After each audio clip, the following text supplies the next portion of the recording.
గడిచిన 5 ఏళ్లలో దెబ్బతిన్న ఏపీ పునరుద్ధరణే ధ్యేయంగా ఐటీ అండ్ విద్యాశాఖల మంత్రి నారా లోకేష్ బాబు దావోస్ పర్యటనలో దాదాపు 30 మంది పారిశ్రామికవేత్తలతో భేటీ అయ్యారు. అలాగే 8 రౌండ్ టేబుల్ సమావేశాలకి హాజరయ్యారు. దానికి సంబంధించినటువంటి ఫోటోలు మనం ఇప్పుడు చూద్దాం. ఏపీని పునరుజ్జీవింపజేసి ప్రోత్సహించే లక్ష్యంతో దావోస్లోని వరల్డ్ ఎకనామిక్ ఫోరం పర్యటనను నారా లోకేష్ బాబు గారు విజయవంతంగా ముగించారు. తొలి రోజు స్విట్జర్లాండ్లోని పారిశ్రామికవేత్తలు, తెలుగు ప్రవాసుల సభ్యులతో జరిగిన సమావేశాలకు లోకేష్ గారు హాజరయ్యారు. ఏపీ పారిశ్రామిక అభివృద్ధికి సహకరించాలని విజ్ఞప్తి చేశారు.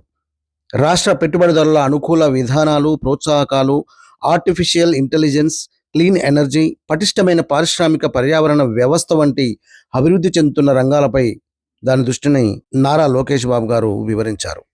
ఏపీలో పెట్టుబడులకు ఉన్న అవకాశాలపై చర్చించేందుకు వివిధ రంగాలకు చెందిన 9 మంది అంతర్జాతీయ నిపుణులతో మంత్రి లోకేష్ బాబు సమావేశమయ్యారు.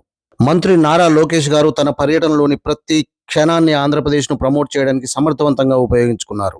వరల్డ్ ఎకనామిక్ ఫోరం వేదికపై వివిధ రౌండ్ టేబుల్ చర్చలు మరియు సమావేశాల ద్వారా మంత్రి లోకేష్ బాబు గారు తమ ప్రభుత్వ విధానాలను మరియు విజన్ను ప్రదర్శించారు. అంతర్జాతీయ వేదికపై ఏపీ ఉనికిని చాటారని చెప్పొచ్చు. ఇలాంటి లేటెస్ట్ అప్డేట్స్ కోసం please do subscribe Namala media. Thank you.